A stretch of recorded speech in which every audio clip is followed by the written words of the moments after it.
Guys, welcome to my channel. तो एक खबर आ रही है कि जो यूएस का जो सबमरीन है, यूएस सबमरीन, उसने ईरानियन वारशिप को सिंक कर दिया है साउदर्न कोस्ट ऑफ श्रीलंका के पास।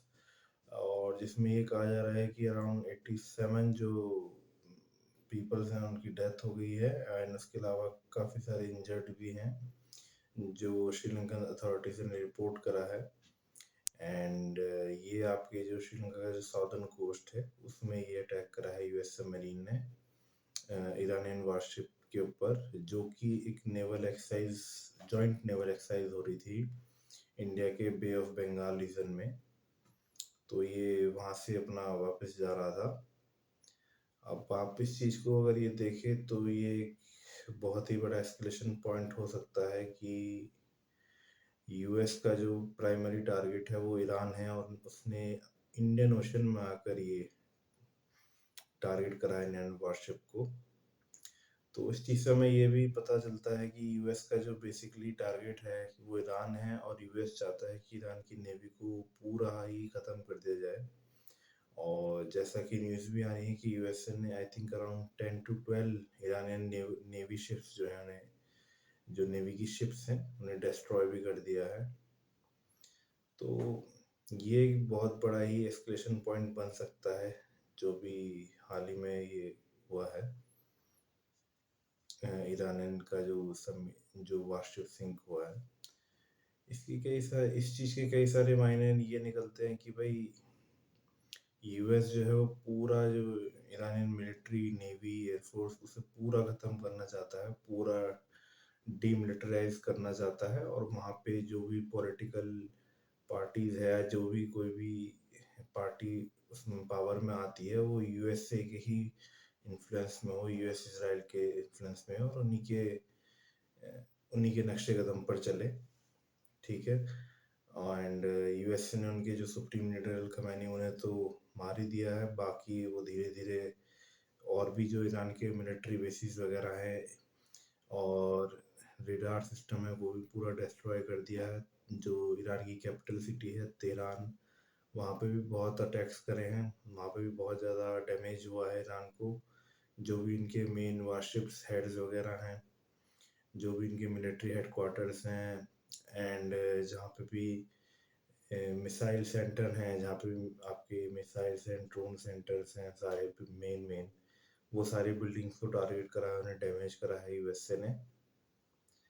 तो इन चीज़ों को देख के ही लगता है कि USA and Israel full force के साथ ईरान को डैमेज करने में लगे हैं, और ऑलमोस्ट कर भी दिया है।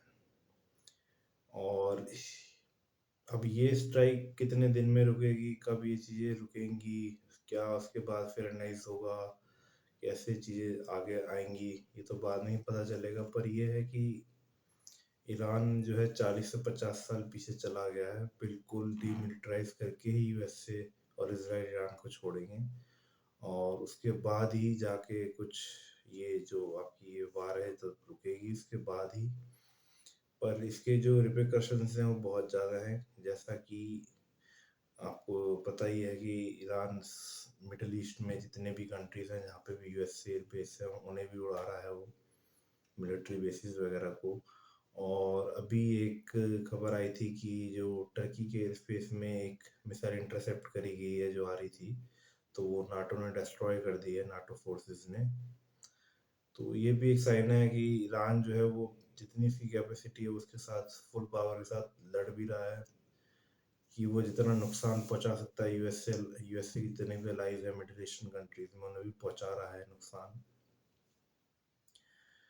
तो ये और तो फुल एस्केलेशन मोड पे चल रही है। और ये जो भी इंसिडेंट हुआ है, इससे तो मुझे यही उम्मीद लग रही है कि अभी ये और एस्केलेट होंगी चीज़ें, क्योंकि यूएसए कहीं भी जाए, ईरान की चाहे नेवी शिप्स जाए, चाहे कहीं एयरफोर्स हो, यूएसए छोड़ेगा नहीं उन्हें।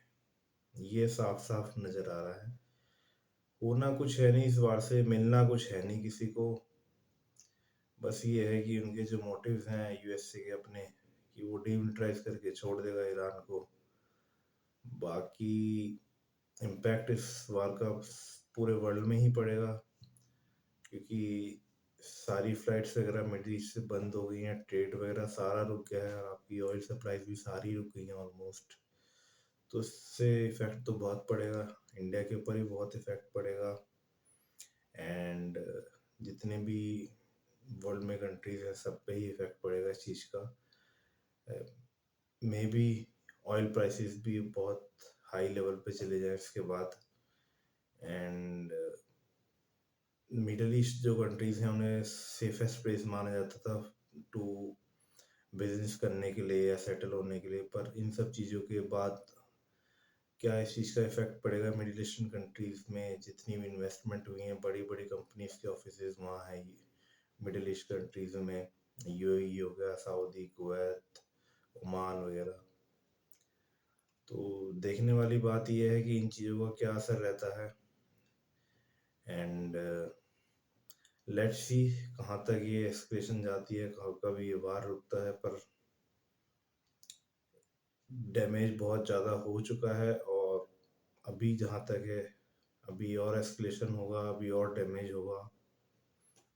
मिडिल ईस्ट तो मतलब पूरा ही अंडर द वार है और डैमेज बहुत हो रहा है। तो लेट्स सी कहाँ तक जाती हैं चीज़ें। Thank you.